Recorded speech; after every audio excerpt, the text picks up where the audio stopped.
माहिती नाही की नक्की काय चालू आहे ते.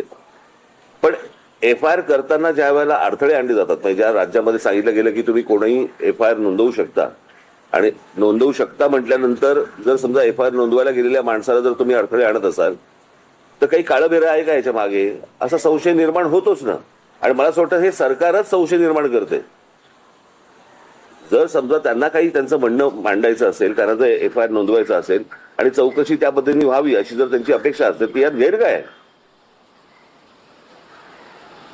आणि म्हणून मला असं वाटतं की ह्या गोष्टीकडे जास्ती गांभीर्याने पाहिलं पाहिजे, आणि मला असं वाटतं सरकारने या गोष्टींची उत्तरं त्यांना दिली पाहिजे.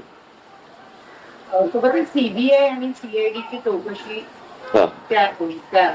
तेही कुठपर्यंत आले? अजून CBI चौकशी जी आहे मला असं वाटतं ब्लॅक बॉक्सचं पण अजूनपर्यंत काही कळलेलं नाहीये काय झालं आणि काय नाही ते.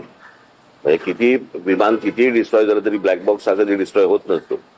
त्याचंही काय झालं अजूनपर्यंत समजत नाहीये. आणि नक्की म्हणजे सरकार, मला असं वाटतं की हे संशयाची भूतं नाचवते या सगळ्या गोष्टींच्या मागे. आता याचं काय त्यांना त्याच्यातलं काय राजकारण आहे मला काही माहिती नाही. माझा सोपा फक्त एकच गोष्ट होती की FIR नोंदवून का नाही घेतला जात, आणि तो नोंदवून नये याच्यासाठी सरकार का प्रयत्न करते याची फक्त उत्तर सरकारने द्यावी.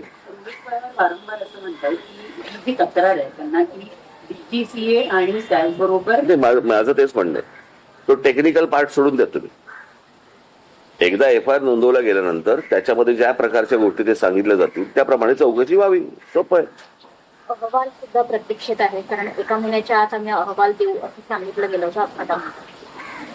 त्या सगळ्या गोष्टी बाजूला सोडा सरकारच्या. FIR नोंदवून का नाही घेतला जात आहे एवढ्या गोष्टींचं फक्त उत्तर सरकारने द्यावं. 3 ठिकाणी प्रयत्न करून पण जर समजा नोंदवून घेतले जात नसतील आणि पोलीस स्टेशनवरती जर समजा तुम्ही दबाव टाकत असाल की नोंदवून घ्यायचा नाही म्हणून, तर हे कशासाठी आहे हे कळलं पाहिजे. मला असं वाटतं महाराष्ट्राला कळलं पाहिजे. अजित पवार आमदार आहेत आणि अजित पवारांच्या मृत्यू प्रकरणात ते FIR नोंदवू पाहते. त्यांचा FIR जर नोंदवला जात नसेल तर सर्वसामान्य माणसाचं काय करायचं? आणि हा कुठच्याही राजकारणाच्या पलीकडचा विषय आहे. मला असं वाटतं की आपल्यातली एक व्यक्ती गेलेली आहे आणि इतका दुर्दैवी अपघात हा कोणाचाच अपघात होऊ नये, इतका दुर्दैवी तर होऊच नये.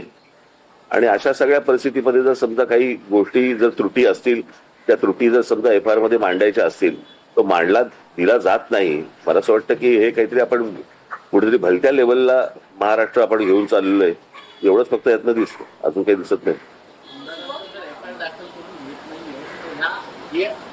दाखल करून घेत